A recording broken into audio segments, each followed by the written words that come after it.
My Egyptian dream, sailing through history with Nun Nut Dahabiyah. Day 1, arrival in Cairo. Welcome to the land of pharaohs. The second I stepped off the plane in Cairo, the air smelled different. Older, dustier, charged with something that felt like magic.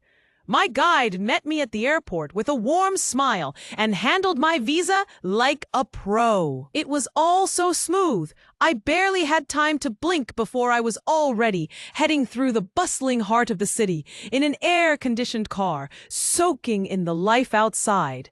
And then we arrived at Le Riyadh Hotel de Charme, tucked into old Islamic Cairo like a treasure. Picture mosaic tiles, arched windows, and a scent of mint tea in the air. That evening, I sank into the sheets, the call to prayer echoing softly from the minarets. I was really here. Day's memory, that first inhale of Cairo air, it smelled like ancient stories. Day 2, Pyramids of Giza and Grand Egyptian Museum. Breakfast was warm baladi bread with soft cheese and honey, simple, perfect. My guide picked me up and off we went to the Giza Plateau. I've seen the Great Pyramids 1,000 times in photos, but nothing prepared me for standing beneath them. Their scale was humbling.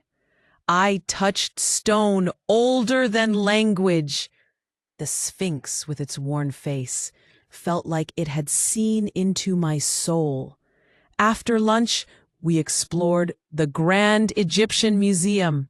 I had tears in my eyes standing before the glittering mask of Tutankhamun, and my heart ached at the beautifully preserved artifacts that had survived centuries of sand, theft, and neglect. Day's memory, staring up at the Great Pyramid and whispering, "How did you do it?" Day 3, National Museum, Old Cairo, and Salah el-Din Citadel. Morning took me to the National Museum of Egyptian Civilization, and my breath caught seeing the royal mummies. Ramses II, Queen Hatshepsut. It was surreal. They didn't feel like exhibits. They felt like old rulers still commanding respect. Old Cairo whispered Christian history from ancient churches built on Coptic roots. I lit a candle in a quiet corner and thought of home. The Salah el-Din Citadel was dramatic, sitting like a crown above Cairo. The Muhammad Ali Mosque, glowing alabaster in the sun, reminded me more of Istanbul than Egypt. But the view from the citadel, sweeping, all of Cairo stretched at my feet. Day's memory, face to face with a 3,000-year-old mummy, and realizing they still had stories to tell. Day 4, Luxor, Karnak, and embarkation. Early flight to Luxor. New light, warmer air. The ancient city felt wide open and wild. Our first stop was Karnak Temple. It's not just big, it's mind-bending. A forest of colossal columns, hieroglyphs climbing them like ivy. I walked in silence, trying to imagine the sound of prayers and drums 3,000 years ago. Then, Valley of the Kings. The air was still heavy. We entered tombs carved into mountains, their walls bursting with color, with life. My favorite? Seti eyes, so delicate. Like the painter just left. Back on the surface, we boarded our floating home, the Nun Dahabiyah. Classic, elegant, intimate. The Nile kissed the hull as we set sail for Esna. Lunch was fresh, fragrant.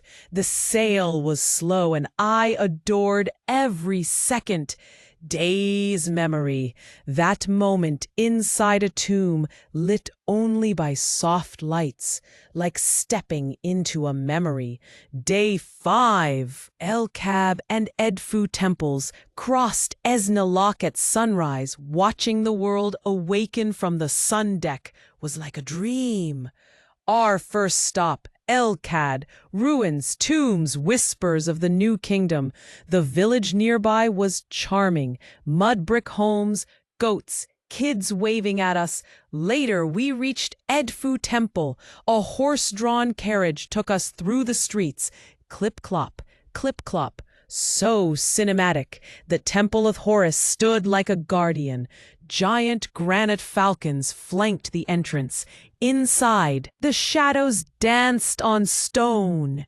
Back on board, I lounged with tea while banana palms lined the banks. We anchored near Sheikh Rehan Island for dinner. Pure serenity. Days memory, the carriage ride through dusty streets. It felt like stepping into an old film reel. Day 6, Gabal El Silsila and Al Bashir Island barbecue. Breakfast with Nile views was becoming a sacred ritual. Today's adventure? Gabal Silsila, a place I'd never heard of before, yet one of the most spiritual moments of the trip. We climbed the mountain after visiting Hormoheb's temple, and the view? Sweeping cliffs, Nile twisting below. It was silence and awe. Lunch during the sail to Fawaza Island, tea on the sun deck, and then the cherry on top. A barbecue dinner on Al Bashir Island under a violet sky. Smoke curling in the warm air, stars winking on.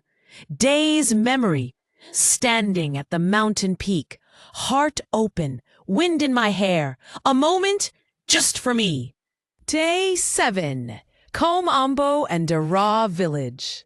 Another morning, another temple. But Kom Ombo isn't just another, it's dual.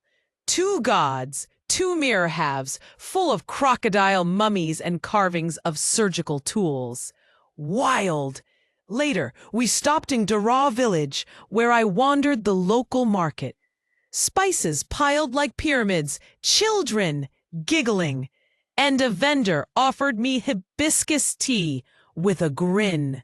I sat on a low stool and sipped, watching donkeys trot by. Real life. Day's memory. The smell of cumin and cardamom, while laughter echoed around me. Day 8. Disembarkation in Aswan and return to Cairo. Bittersweet morning. We docked in Aswan and my heart wasn't ready to leave the Dahabiya. The sail, the rhythm, the calm. It was unlike any other cruise I've ever taken. Back to Cairo by plane. My final evening passed in a blur of reflection. Tea on the hotel rooftop and the distant honk of the city alive below. Days memory. The final moment stepping off the Dahabiya, like leaving behind a dream. Final thoughts. This wasn't just a trip. It was an unfolding of history, sand, temples, and slow sails under sun-drenched skies. Egypt, with its secrets and smiles, left a mark on my soul. And the new Nut Dahabiya? She's not a boat. She's a storybook. Until next time, Alice.